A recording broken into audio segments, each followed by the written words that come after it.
Saya dirangkul, saudara. Digendong, terbang. Bawa ke gunung yang tinggi. Dilihatkan dunia. Dia berkata begini, ini kamu suka toh? Tahta. Kamu suka toh? Kekuasaan. Wah, suka. Kalau tidak ada kuasa, tidak punya duit. Kalau tidak punya duit, tidak punya wanita. Saya bilang, ini sempurna, ini 3. Saya bilang, wah, itu hobi saya. Saya bilang, makanya ikut aku. Saya bilang apa, saudara? Manggut-manggut. Saya bilang, betul. Tapi nanti kalau aku sudah ketemu Yesus, nanti aku putuskan. Grogi lagi tambah enggak. Saudara, aku baru tahu, grogi lagi, tambah tipis lagi. Marah dia. Nah, sudah kritis kayak begitu, marah dia. Tinggal terbang saya di atas gunung sendirian. Loh, aku kok ditinggal? Di situ saya teriak, Tuhan, aku kok ditinggal? Roh Kudus ngomong dalam hati saya, mengapa tidak kamu perintahkan terbang balik? Wah. Saya bilang, dalam nama Yesus Tuhan, terbang balik, mundur, terbang, mundur, mundur di depan saya naik di atas punggungnya, bawa aku terbang kembali ke tempat itu, kayak Aladin. Lalu saya dibawa lagi ke tempat situ, ditutupin lagi. Dia gini, kalau aku mau tutupi mau apa? Kamu harus ikut saya. Saya bilang, tidak bisa. Nah, lalu saya tepuk kakinya, dalam nama Tuhan Yesus, minggir. Geser, saudara. Seret. Saya jalan. Bye-bye, saya bilang. Saya jalan. Sempit jalannya, saudara. Naik ke atas gunung. Setelah naik di atas gunung, tertutup oleh awan. Waduh. Saya di situ mulai grogi lagi. Ini kalau jalan di sini saja, kalau aku tidak waspada, masuk jurang. Gampang terpleset. Ini awan, tidak bisa lihat. Bagaimana mungkin? Tapi karena kerinduan dan roh ini, wis kepalang tanggung, pokoknya masuk saja. Urusannya Tuhan. Kalau mati ya tanggung jawabnya dia. Aku cari dia kok. Masuk saja. Blas. Nah, di situ yang dinamakan apa? Penyerahan total. Tidak tahu jalan, tidak kelihatan, tidak apa-apa. Taunya cuma awan, masuk saja, jalan saja. Terjang terus. Nah, itu tidak cuma sebentar terus kelihatan, tidak. Lama. Beberapa langkah, pokoknya saya jalan. Lewat jedut di atas, saudara, Tuhan Yesus sudah berdiri dengan seluruh keberadaannya, kemuliaannya. Dia manggut-manggut gini, berbahagialah hambaku, engkau tiba di hadapanku. Bayangin, saudara. Lalu saya dapat pelajaran dari apa yang ini. Pada waktu saya lihat dia, saya langsung berlutut. Saya menyembah. Saya bilang, Tuhan, aku sampai ketemu di hadapan-Mu. Berbahagialah engkau hambaku. Lalu dia ngambil batu putih ukurannya 20 kali 20 kali 60.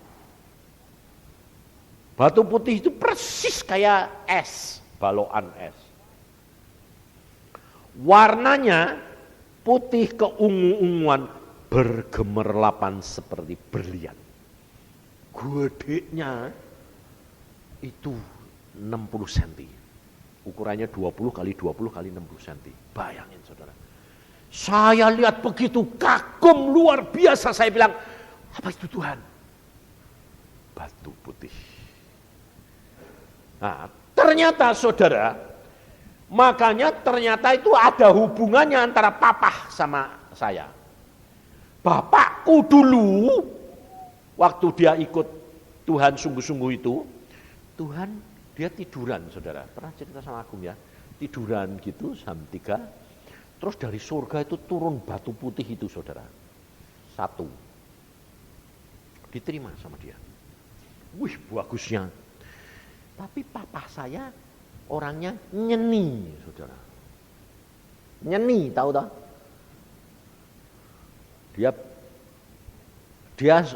Dia bilang, batu kok putih gini, kalau dalamnya ada urate hitam ya bagus, kalau putih gini kan kurang nyeni. Saudara tahu, ini dia mikir gitu. Batu ini balik ke sana, dibalikkan lagi, dalamnya ada urat hitamnya, ada hitam. Nah, dia lalu bilang apa? Ini bagus, saudara. Saudara tahu, saya pada waktu dengar gitu, lihat, saya tanya papa, Pak, uratnya itu mentok enggak? Sampai habis dari sini, habis sampai habis sana. Oh iya betul nak. Enggak, kurang sedikit, putus. Waduh, saya bilang, puji Tuhan. Loh, kenapa? Kalau itu sampai akhir hayatmu, kamu tidak bisa lepas ikatan uang, mamon. Sebab kelemahanmu cuma satu, mamon. Kalau itu habis, papa mati, papa tidak masuk surga. Karena tidak dapat bertuankan dua, Allah dan mamon. Benar saudara, kenyataan 2 minggu sebelum meninggal, lepas. Semua sia-sia. Dia pulang, kurang sedikit pulang. Dan saya dapat saudara, putih, bersih. Saya enggak minta gini, kurang ini, enggak. Karena memang saya ini enggak punya seni, wong nyanyi aja enggak bisa, gambar enggak bisa. Jadi terlalu polos. Dan saya ini terus terang sebetulnya manusia yang kejam. Dulu saya sekolah kepingin jadi apa? Pilot pesawat tempur. Senengnya itu perang. Bayangin gitu. Kalau orang enggak kejam enggak mungkin lah. Makanya saya bedahin orang. Waktu jadi dokter gigi itu jangan kira saya enggak bedah-bedah loh. Tak bedahi semua. Itu kayak ayam yang set. Oh, kamu kok bedahin orang kok kayak gitu ya? Ya sudah, ya enggak apa-apa dong, bedah enggak apa-apa. Wih, kejem amat orang ini. Bayangin saudara. Tidak ada yang baik dalam diri saya.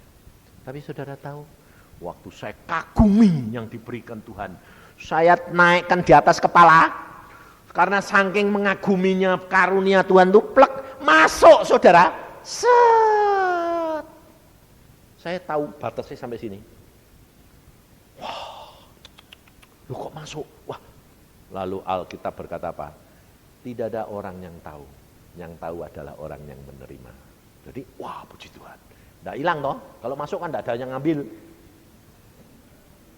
Masuk. Tuhan bilang lagi, ini lagi. Masuk lagi. Masuk. Penuh, tinggal kaki 2. 7 batu putih. Sas masuk. Untungnya saudara, perhatikan ini loh saudara. Saya bilang cukup Tuhan, cukup, sudah banyak, sudah penuh. Lupa kalau kakinya belum. Padahal saudara tahu yang membawa kita berbuat dosa siapa? Kaki saudara. Tapi untungnya Tuhan masih bilang gini, Yusa, kalau nanti kurang, kamu datang minta kepadaku kembali. Wah, itu yang menyelamatkan saya. Makanya saya bilang, saudara, kamu punya karunia, kamu punya segala, tidak jaminan. Nyaris. Sebab kalau bukan dia, saya tidak akan selamat. Kenapa? Kakiku belum dikuasai. Setelah saya terima, saya bilang, cukup Tuhan, sudah 7, sudah cukup. Tinggal kaki aja, tidak apa-apa. Loh, tidak apa-apa, bagaimana? Tapi Tuhan itu tidak maksa. Tidak memaksa, Tuhan diam. Dia cuma pesan. Ingat, kalau kurang, minta lagi. Nanti aku beri. Ya, terima kasih. Sudah gitu, saya mau kemana? Tidak tahu, saudara. Lah tinggal Tuhan Yesus enaknya luar biasa kok. Jadi tidak kepengen balik. Tidak. Ingat istri, boro-boro. Ngagumi Yesus sama bilang, lutut terus, ngagumi terus. Luar biasa engkau Tuhan, luar biasa. Lalu Tuhan berkata apa? Lihat apa? Awan. Tidak kelihatan, saudara. Lalu Tuhan berkata, buka, gluduk. Buka gitu. Buka. Saya lihat dunia. Tuhan berkata, lihat di bawah gunung ribuan orang.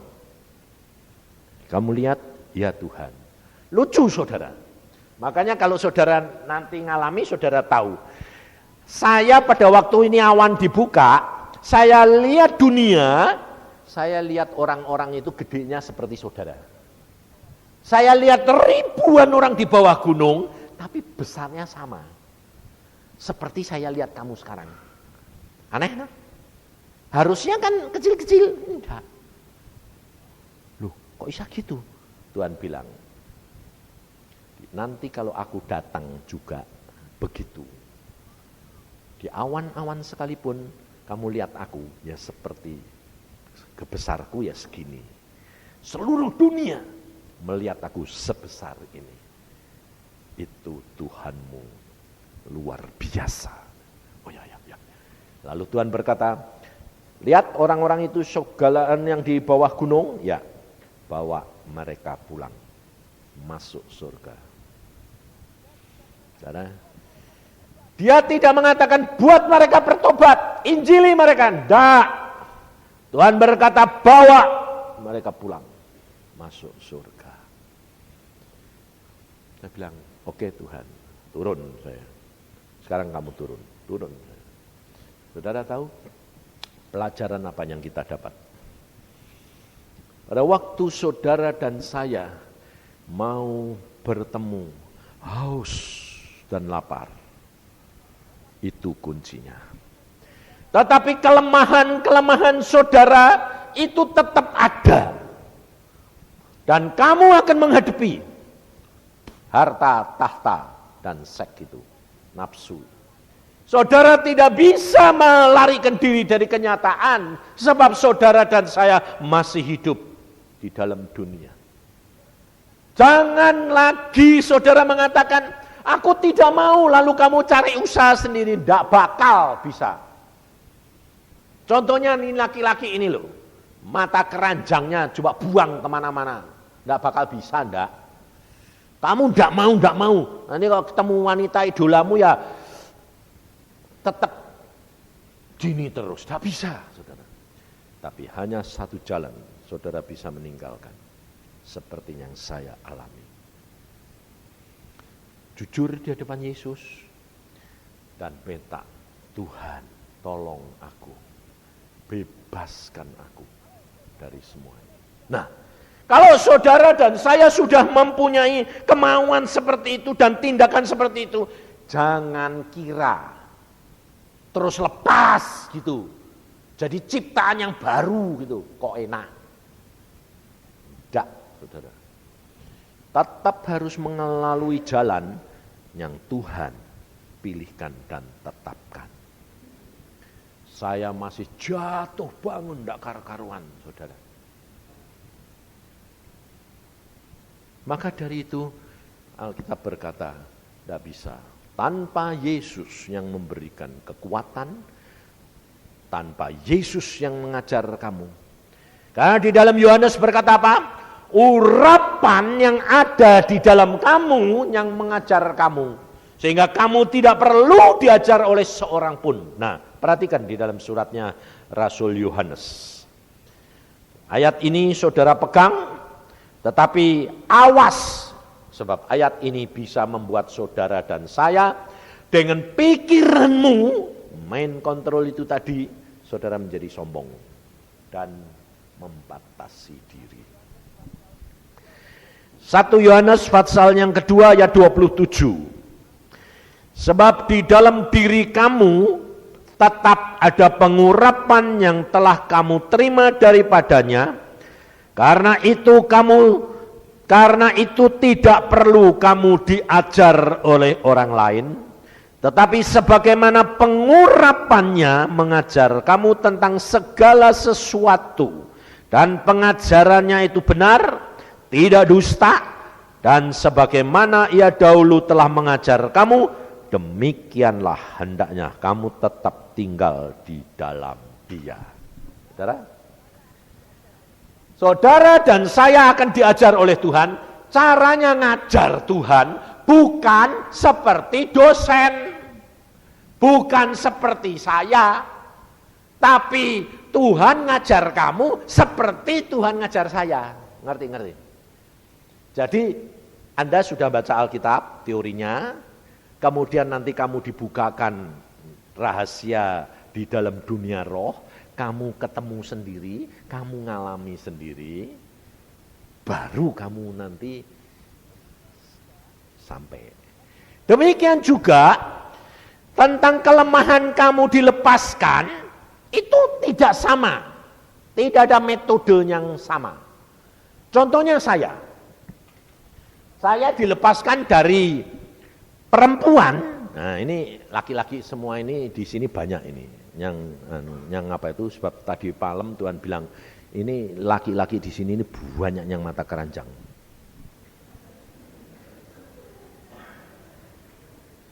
Nah, enggak, saya ditunjuki gitu tok, tapi enggak tahu yang perempuan. Mestinya ya cukup baik, mestinya. Nah, saya setelah ketemu Tuhan Yesus itu diberikan batu putih itu, saudara, bukan berarti terus saya hilang, enggak. Saya tetap, saudara, tetap mata keranjang. Mata keranjang saya itu kelewatan, saudara. Makanya saya bilang super. Saya kalau pergi sama istri saya, jalan di jalanan naik mobil, ketemu perempuan yang modelnya bagus ini belum, saya diskusikan sama istri saya. Yang perempuan itu mukanya gini, ini dalamnya gini, yang ini gini, watake gini yang ini. Istri saya bilang apa? Bagus ya. Oh, tapi kalah sama kamu. Gini loh, gini. Istri saya itu tidak cemburu. Saya diberi istri yang aneh. Istri saya tidak pernah cemburu. Aneh lah. Sebab saya kalau diberi Tuhan istri cemburu, kawin cerai. Nah, makanya saya bilang, saya bisa ngerti karena apa? Saya orangnya luar biasa jeleknya. Saudara tahu? Buktinya kalau istri saya tidak bisa cemburu bagaimana? Dia pernah dilihatkan Tuhan, saya pergi sama perempuan lain, perempuan itu di kamar saya apakan seperti TV. Saya pulang diginiin sama dia. Hehe, yang kamu tadi dari mana? Ketawa-ketawa. Enggak marah. Loh, kamu dari mana? Loh, kamu tahu toh, aku pergi kemana? Aku persis tahu yang perempuannya panjang rambutnya segini, pakai roknya apa, kamu apakan, kamu bukai, gini, aku tahu semua.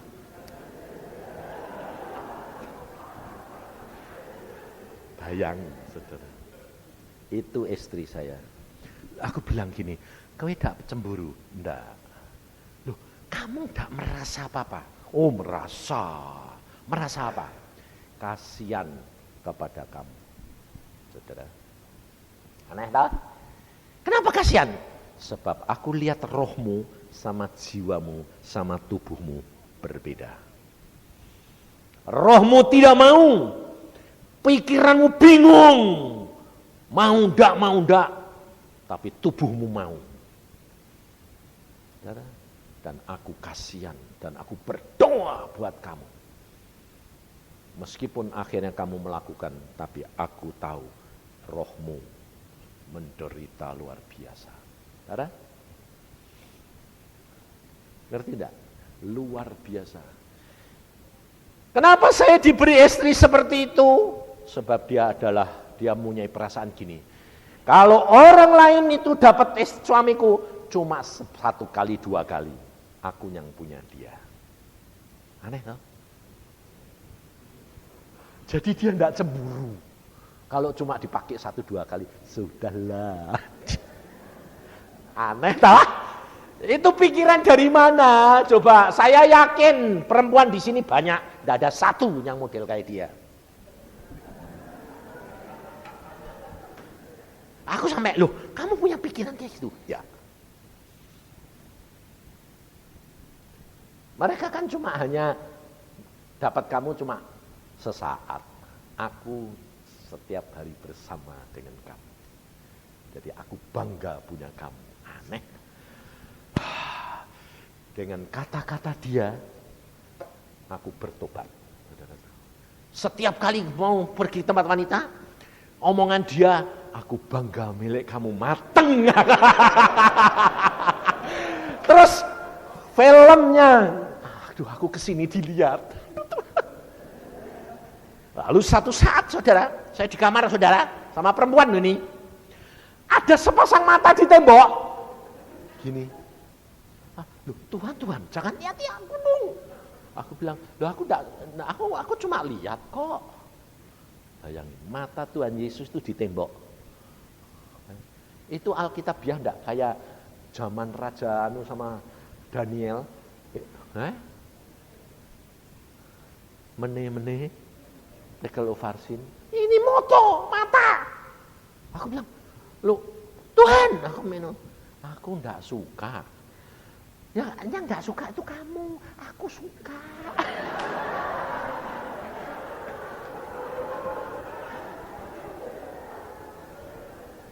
Saudara tidak berani model kayak gitu. Saya jujur kok, lalu bagaimana? Wong memangnya suka. Nah, ya kalau kamu memang mau lakukan karena kamu suka, Tuhan bilang, ya tidak apa-apa lakukan aja, tapi tak tonton. Bisa enggak? Ya tidak bisa, aku bilang gitu. Ya tidak bisa dong, aku bilang. Loh kalau bisa ya lakukan aja. Ya tidak bisa, kayak disiram es, macet.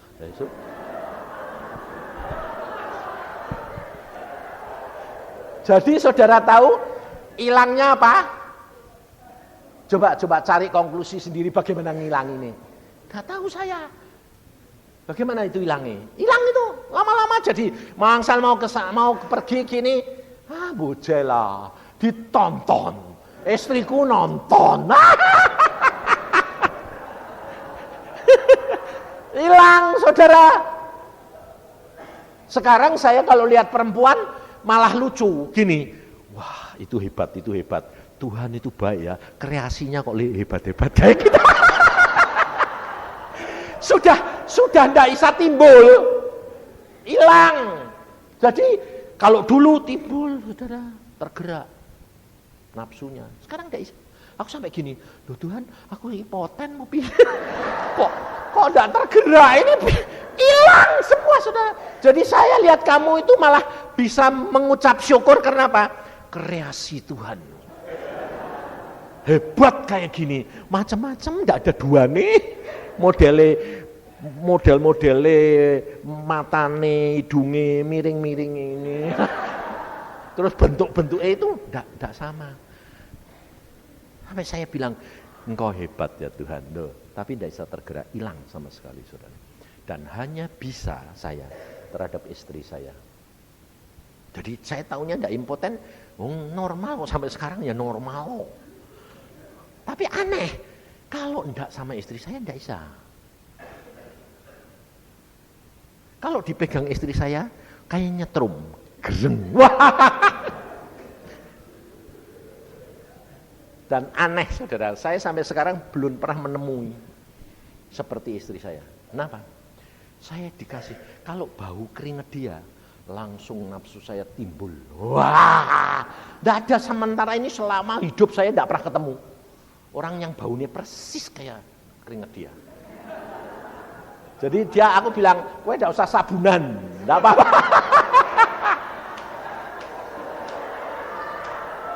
Sebab keringat kamu itu spesifik buat saya.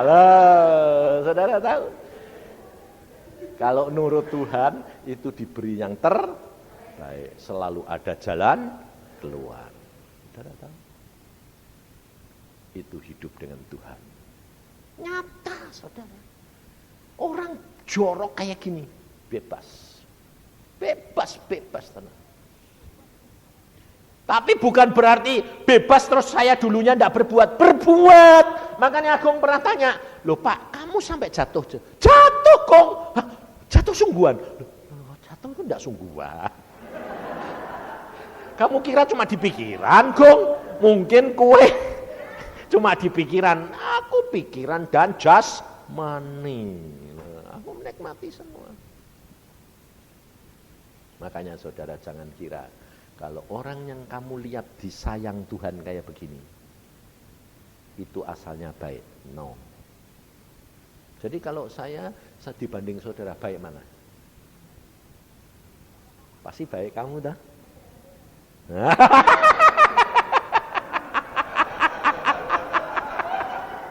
Masuk.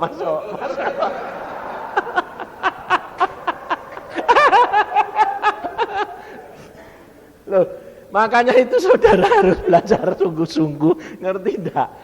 Ukuran Tuhan bukan ukuran saudara. Makanya tuh Alkitab berkata apa? Tuhan melihat apa? Hati. Makanya Tuhan kalau ngomong sama saya, Yusa, kamu itu enggak. Kalau dilihat tidak ada yang baik kecuali satu, hatimu setia sama aku. Itu tok.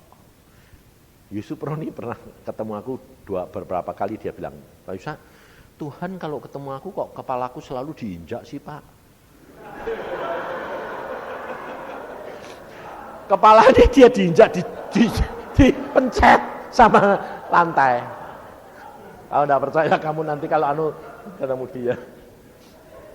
Selalu. Terus dia cemburu sama saya. Sebab dia dengar saya kan disayang-sayang.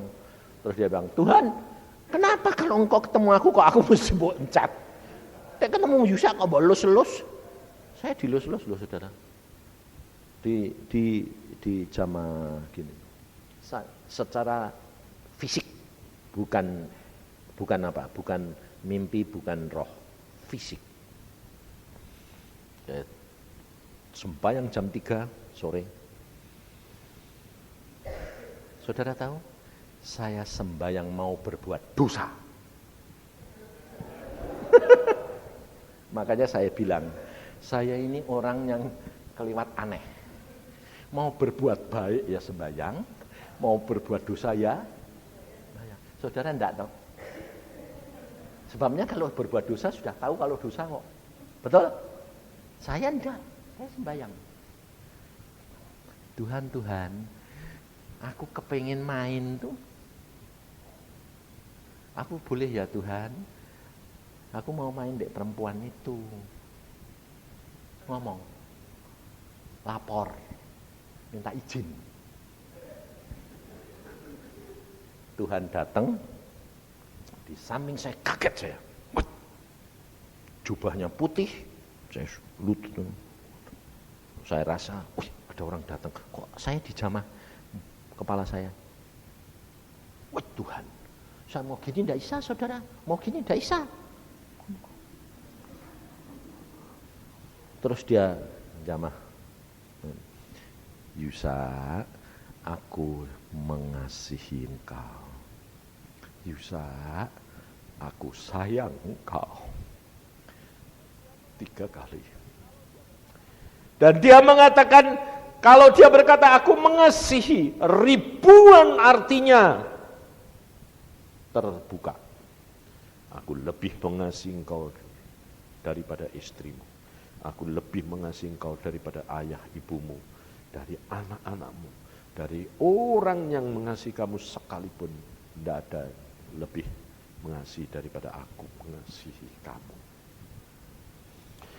Nangis terus saudara. Setelah nangis terus, dia bilang, kamu ngerti nak, aku mengasihi kamu. Nangis, saya bilang, ya Tuhan, benar. Perlu dijawab enggak? Aku pergi ke tempat perempuan lain enggak? Ya enggak jadi. Ngerti saudara? Bagaimana saya dilepaskan, bagaimana saya dibebaskan dari itu satu. Kalau dia tahu kamu tidak mampu, dia hadir. Dia menyatakan dirinya, memberikan jalan keluar. Jadi coba sekarang kamu ngambil konklusi. Kamu renungkan, kamu pikir. Bagaimana? Usaha apa yang aku lakukan? Apa coba? Jujur di hadapan Tuhan, ngomong apa adanya, dan dia memberikan jalan keluar. Aneh enggak? Mau berbuat dosa kok ngomong? Saudara tahu kuncinya? Saya dulunya enggak tahu. Kenapa sih Tuhan mau berbuat dosa ngomong? Justru karena kamu menyadari kamu tidak dapat tidak berbuat dosa. Kamu lapor aku. Itu namanya menyadari. Itu namanya rendah hati. Karena aku tak bisa Tuhan. Aku jelek. Ini keberadaanku. Kalau engkau tidak tolong aku pasti jatuh lagi. Dia begitu kasih, begitu sayang, selalu pada waktunya ditolong. Dia tidak pernah terlambat, tapi dia tidak pernah tergesa-gesa. Dan dia selalu ada jalan keluar. Dan 3 hal ini, harta, tahta, wanita, semua teratasi. Saudara tahu? Ada jalannya semua, luar biasa. Maka dari itu jangan saudara takut. Ini baru satu yang saya kupas. Nanti dikupas lagi, sebab ini milik semua orang di dunia ini, saudara. Kelemahan 3 ini semua seolah-olah apa? Yang satu kelihatan, yang lain tidak. Contohnya saudara, sekarang yang kedua, tahta. Apa yang diartikan tahta itu apa? Kekuasaan. Tapi kuncinya sebetulnya di mana? Keakuan. Saudara kalau ditegur orang, langsung apa? Mak, darahnya naik nak? Teng, membela diri enggak? Itu keakuan, itu kesombongan, itu tahta. Saudara punya pendapat yang merasa pengalaman benar. Lalu orang lain berkata, ya enggak gitu Pak. Contohnya saya ngalami kayak gini, lalu orang bilang, sesat. Mak, naik enggak? Naik. Itu tahta.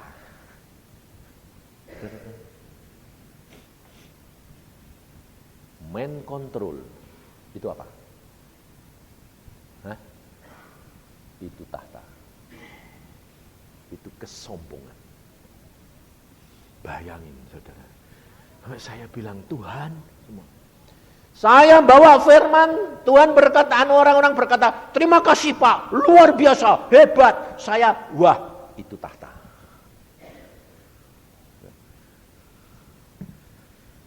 Makanya saya pesan pada hamba-hamba Tuhan, karena saya dipesan Tuhan Yesus. Setelah kamu membawa firman, kamu ngomong sama jiwamu, aku hamba yang tidak berguna. Aku hanya melakukan apa yang Tuhan perintahkan kepada. Jadi kalau ada orang mengatakan, Pak terima kasih luar biasa, saya ngomong, Yesus yang luar biasa, bukan aku. Kadang-kadang aku bilang apa? Saya mesem bukan karena saya senang, saya ngetawai awak badanku dewek. Saya mesem gini, kamu bisa, bukan Tuhan. Saudara, orang enggak tahu, dia tahu. Maka dari itu saudara, kalau saudara dan saya bisa menggenapi target, itu bukan kamu mampu, itu anugerah. Saya dilihatkan nyaris semuanya, sedikit gelempang, saya bilang, Tuhan tidak bisa, tanpa Engkau, tak mungkin. Tuhan berkata apa? Ingat, di luar aku, kamu tidak dapat berbuat apa-apa. Saudara, memang tidak mampu, saudara. Aduh, kalau dilepas Tuhan sedikit, ambiar, saudara. Menceng lagi. Saya bilang, Tuhan, tidak bisa, Tuhan. Muncul lagi.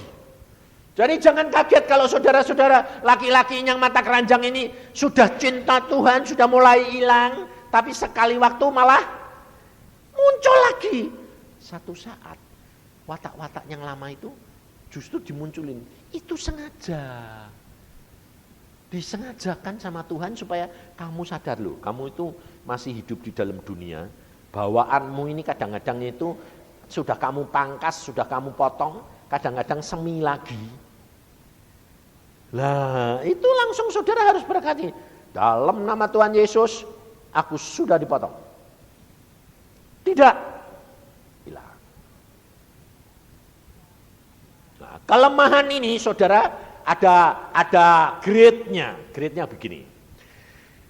Nanti kalau saudara punya mata keranjang, nah, lihat masuk dalam pikiran, kamu butuh waktu 3 hari untuk nengkingi terus. Tapi kalau sudah kamu lihat perempuan yang kamu senang masuk, kamu bayangkan butuh sebulan. Kamu bersihkan lagi. Jadi kalau kamu lihat yang istimewa, kamu bilang hanya di luar.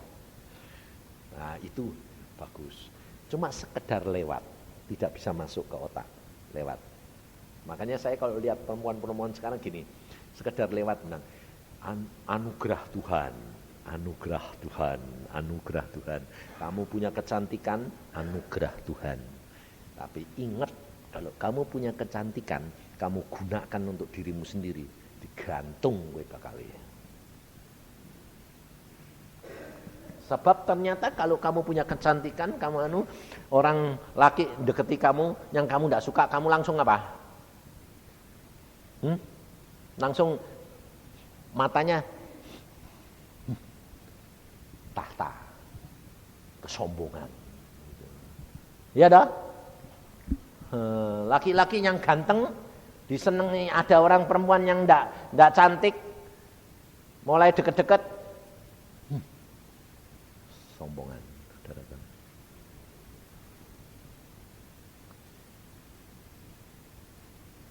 Saudara dan saya belajar, sebab saudara punya jatah sendiri-sendiri.